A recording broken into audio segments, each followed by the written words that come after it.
Okay, here we're going to show you another, the professional level InVision mockup. This mockup could also be made with Adobe XD if you're interested in doing that. You're kind of on your own that way, as I don't know XD as well as I know InVision.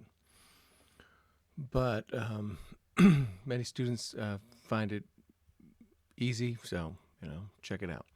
Okay, here we go. Obviously, to get this started, we're going to look at one screen. This is the loading screen.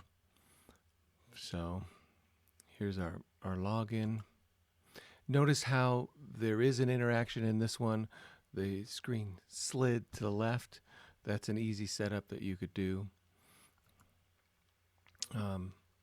These apps that we're comparing, they're completely different markets, different purposes, so they're not going to be similar to one another, other than perhaps the layout. We're trying to keep all of these basically Apple friendly.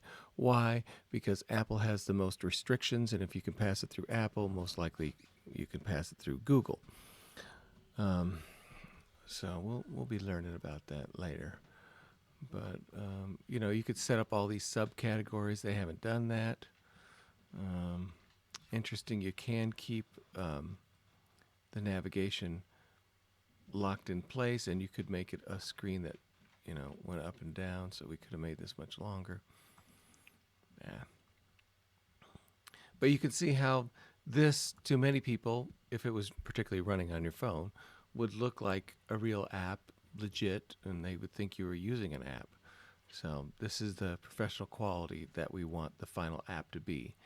And in the end, if we will be doing more usability studies on this one, we want to have every possible choice mapped out. So if someone goes here and then says, okay, what's on the fourth, it would be very wise to have something pop up, a second screen, etc., so that you have all of your choices figured out.